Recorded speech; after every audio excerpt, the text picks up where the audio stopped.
ለማየትም ለመስማትም እጅግ ግራ ተጋባ፣ ማመንም አቃተው። ያለማጋችም ባለቤትህ እጅግ በጣም ጨካኝና ክፉ ሴት ናት። እኔ ደግሞ አብሮ አደጋም አይደለሁም። ራሷ በራሷ ገንዘብ ዓለምን እንዳግት የቀጠረችኝ ሰው ነኝ በማለት በግልጽ ተናገረ። ወንዶሰንም ዓለምንም ሆነ እናቱን እሷ መልካም ሰው ናት፣ እኔ ይህን ነገር የምትሉኝን አላምንም አልሰማም ሲል ቆይቶ አሁን የሚያየው ነገር እጅግ በጣም ግራ አጋባው። ሰላም ጤና ይስጥልኝ ውድና የተከበራችሁ በመላው ዓለም ያላችሁ ኢትዮጵያና ኤርትራውያን ናችሁን? እግዚአብሔር ይመስገን ደህና ነኝ። የእናት ክፍክፍ ድራማ ክፍል 35ን አብረን እናያለን። የባለፈው ክፍል ወይዘሮ ወርቄና ወንዶሰን ቤት ሄደው ገና በር ከፍተው ሲገቡ አጋቹን ሲያዩት ቪዲዮውን አሳየሁ እንዴ ወንድዬ እባክህ ይቅርታ አድርግልኝ፣ በጭራሽ ወደ እስር ቤት እንዳትወስደኝ እያሉ ሲለማመጡ እናቱንም የወንዶሰን እናትን እባክሽ አደራ ወደ እስር ቤት እንዳትወስደኝ ይቅርታ አድርጉልኝ እያሉ ነበር። ቪዲዮ እዚህ ላይ ነበር ያለቀው። ቀጣዩ ክፍል ወይዘሮ ወርቄ አሳየሁ እንዴ እያሉ ሲንቀጠቀጡ የወዲት ወዲያውኑ ሀሳብ ትቀይራለች። እማዬ ምን ሆነች ነው? የልጅነት ጓደኛዬ ጸጋዬ እኮ ነው። የልጅነት ፎቶችንና ቪዲዮ ሊያሳየኝ እኮ ነው የመጣው። ምን ሆነች ነው እማዬ እያለች ወደ አሁኑ ወይዘሮ ወርቄ ልጅቷ ነገሩን እንዳስተካከለችው ሲገባቸው እንዴ እኔ እኮ ፍራንክ ነው ያረኳቸው እያሉ ፈገግ ማለት ይጀምራሉ። ወይዘሮ ወርቄም ወደ አሁኑ ጸጋዬን ና ወደ ውጭ ላዋራ ብለው ይዘውት ይወጣሉ። ምንድነው መሰራው እዚህ ይሉት ነበር። ጸጋዬም አጋቹ እርስዎ አልገዛም ያሉትን ቪዲዮ ሊሸጥ መጥቼ ነው ይላቸዋል። መቼ አልገዛም አልኩ፣ ትንሽ ጊዜ ስጠኝ ይላሉ ወይዘሮ ወርቄ። አንተ በጣም መጥፎ ክፉ ሰው ነህ ይሉት ነበር አጋቹን ወይዘሮ ወርቄ። እንግዳውስ ይሄ መጥፎና ክፉ ሰው ምን ማድረግ እንደሚችል አሳየዎታለሁ ይል ነበር አጋቹም። እንግዳውስ አሁን አንተ ከዚህ ሂድልኝና እኔ ቤት የመተን እንወያያለን ይሉ ነበር ወይዘሮ ወርቄ።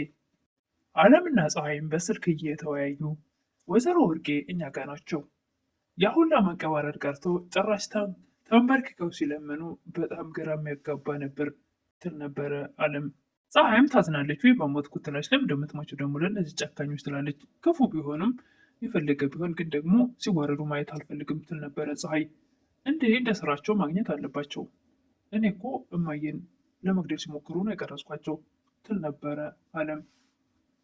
አጋቹም የወዲትን መልካምና ቆንጆ ብር ያለው መላክ የሆነ ባል ክንፍ የለውም እንጂ መላክ የሆነ ባል ሰጥቷታል ይል ነበር። የወንዶሰን እናትንም እማዬ እንዴት ነው ትርሶ ይል ነበር። ልጄ ደህና ነኝ፣ እኔ የበደሉኝን ሁሉ አንገት እያስተፋልኝ ነው ይሉ ነበረ። ገና በቅርቡ ከዛ በላይ ያያሉ፣ እርስዎ ብቻ ጸሉ ይል ነበር ያለማጋጭ ጸጋዬ። አጋቹም የምፈልገውን ነገር ካላገኘው ከሳምንት በኋላ ድጋሚ እመጣለሁ ብሎ ደህና ዋሉ ብሏቸው ይወጣል። ሲወጣም አለም ውጭ ያገኛታል። ለምንድን ነው ከኔ የምትሸሽው ይል ነበረ። እኔን ላለማየት ነው? እረ አይደለም ትላለች አለም። ነው እንጂ ፍቅሬን አትቀበይም? ፍቅርን ላለመቀበል ነው። አይ እኔ መልካም ሰው ነህ በእርግጥም፣ ነገር ግን ደግሞ መልካም ሆንክልኝ ብዬ አባዬ አግታ ልታሰቃየኝ ስትሞክር አንተ መልካም ነገር ብታደርግልኝም፣ ነገር ግን አንተ መልካም ሆንክ ብዬ የማልፈልገውን ነገር ማድረግ አልፈልግም ትል ነበር አለም። አጋቹም እንዳስጀመርሽኝ ታስጨርሽኛለሽ፣ ከኔ ጋር መሆን አለብሽ ይል ነበር። እኔ ምንም ያስጀመርኩ ነገር የለኝም፣ አንቺ በጣም መልካም ሰውና ቅን ልብ ያለች ልጅ ስለሆንሽ እኔ ከአንቺ መራቅ አልፈልግም ይላት ነበር። እሱም አይንሽን ወደድኩት እንትንሽን ወደድኩሽ ሲላት አይኔን ከወደድከው እኔን ሳይሆን የሰራውን ፈጣሪን አመስግን ትል ነበር። የወዲት ወንድም አስቻለውም ቤቱን ለደላላ አነጋግሬ የመጣሁ ይል ነበረ። ፀሐይም ለምን ይሸጣል ትል ነበር። የሆነ መንገድ የለም ወይ ትል ነበር። 23 ሚሊዮን ብር ከየት ይመጣል ቤቱ ካልተሸጠ ይል ነበር አስቻለው። ፀሐይም እስኪ አጋቹን አውራው ምናልባት ከቀነሰ ልትል ነበር። አዋርቼዋለሁ፣ በፍጹም አይቀንስም። እሱ ደግሞ በዚህ ሳምንት ካልሰጠ ነው እናቴን እስር ቤት እንደሚያስገባት ነግሮኛል። ደግሞ እናቴ እስር ቤት እንድትገባ አልፈልግም ይል ነበር አስቻለው። ፀሐይም የማግዝ ነገር ቢኖር ባግዝ ደስ ይለኝ ነበር፣ ግን ደግሞ ምንም አልችል ትል ነበር። እንኳን አንቺን የምራሴ ምንም ማድረግ አልችል ይል ነበር አስቻለው። ወይዘሮ ወርቄም የወንዶሰንን እናት ብር አበድርኝ እያለች እየተለማመጠች የኔ ቆንጆ እንዴት እንደምወድሽ እያለች ትለማመጥ ነበር። አመዳም እንደሆንኩ ልትነግሪኝ ነው ይሉ ነበር የወንዶሰን እናት። እንጂ አመዳም አይደለሽም ጠላትሽ ነው አመዳም፣ እና እርስዎ ነዎት ማለት ነው አመዳም ይሉ ነበር የወንዶሰን እናት። ወይዘሮ ወርቄም የወንዶሰንን እናት አሁን አንቺ እኔን እንደ ጠላት ነው እንደምታይኝ እንዴ? እንደሱማ ማድረግ የለብሽም ትል ነበረ። እኔ ጠላትሽ ሊሆን አልችልም፣ ኖት ባገኙን ቁጥር ስድብ ነው የስድብ ናዳ ነው የሚያወርዱብኝ፣ ከዚህ ሌላ ምን ጠላት አለ ይሉ ነበር የወንዶሰን እናት። ችግር አለው ታዲያ ብሰርብሽ ይሉ ነበር ጭራሽ ወይዘሮ ወርቄ። ወይዘሮ ወርቄም ለመሆኑ አካውንትሽ ውስጥ ስንት ብር አለ ይሉ ነበር። የወንደሰን እናትም ምንም ገንዘብ የለኝም ይሉ ነበረ። እና በየቀኑ አንድ ብቻ ነጠላ የምትለብሺው ገንዘብሽን የቆጠርሽ አይደለም?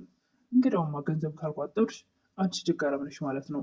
አመደም ደግሞ አንቺ ገንዘብ አለሽ ብዬ አንቺን መለመኔ ጥፋቱ የኔ ነው ይላሉ ወይዘሮ ወርቄ። የወንደሰን እናትም እርስዎ ነው አመደም ይላሉ። ትዕግስታቸው አልቋል አሁን ላይ። በፊት ምንም ቢሏቸው ዝም ብለው ይታገሱ ነበር። አንቺ አመዳም ተብሎ አይሰደብም ይሉ ነበር ወይዘሮ ወርቄ። እሳቸው ላይ የስድብ ናዳ ሲያርከፈክፉ ምንም አይመስላቸውም ነበር። አሁን በራሳቸው ሲደርስ ግን ስድብ መጥፎ ነው ማለት ይጀምራል። ወይዘሮ ወርቄም አመዳም ደግሞ አመዳም ብሎ ይሳደባል እንዴ? ክብርሽን ጠብቂ፣ አመዳም እያለች ተሳርባ ትሄዳለች። የወንደሰን እናትም ልትለምኝ መጥተሽ ደግሞ ትሳደቢያለሽ እንዴ? ምን አይነት ጉደኛ ነሽ? ይሉ ነበር።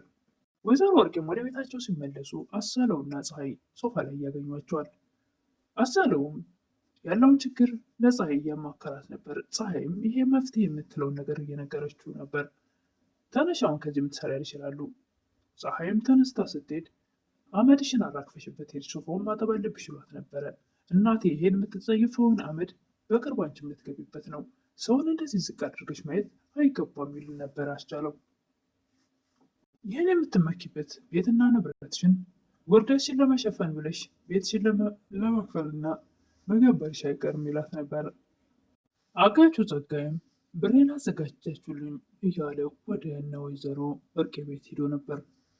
ወይዘሮ ወርቄም አዘጋጅተንልሃል 3 ሚሊዮን ብር ብሎ ነበረ።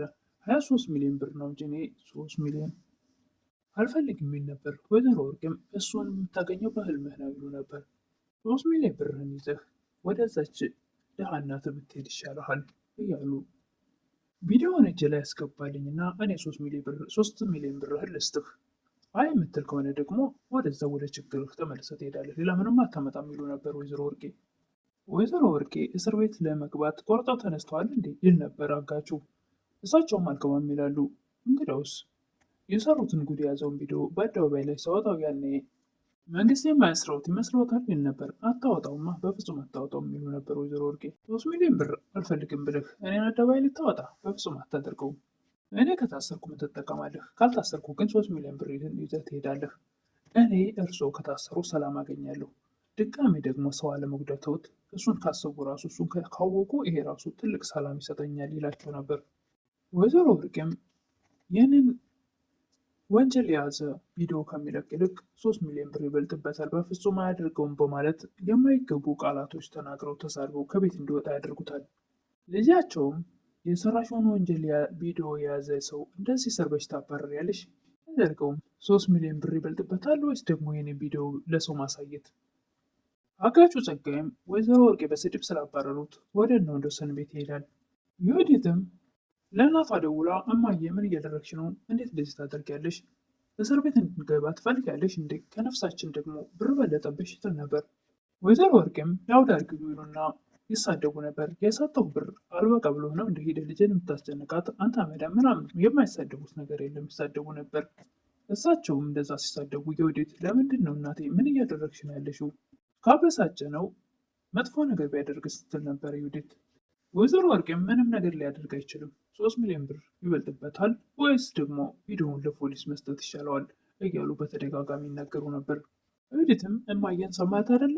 ቪዲዮውን አንጣና የድህነት ማጠቢያ 3 ሚሊዮን ብር ይሰጥሃል ትል ነበር።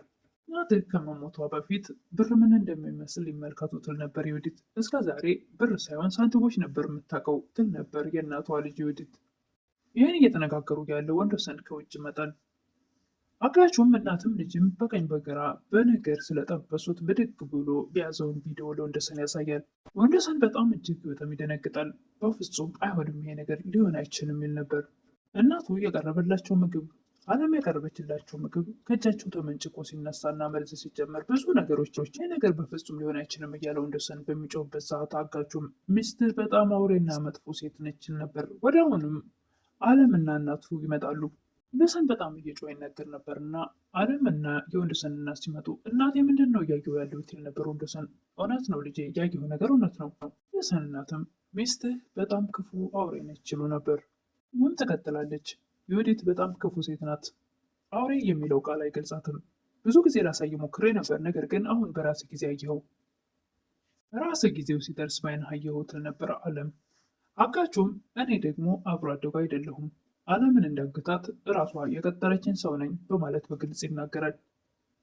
ዩዲት እማዬ እባክዎት ይቅርታ እንዲያደርግልኝ ልጅዎትን ለምኑልኝ፣ ይገለኛል እያለች ተረብሻ ነበር። የእናት ግፍ ድራማ ክፍል 35 ይህን ይመስል ነበረ። ለምታበረታቱኝ እህቶቼ ምስጋናዬ ከልብ ነው።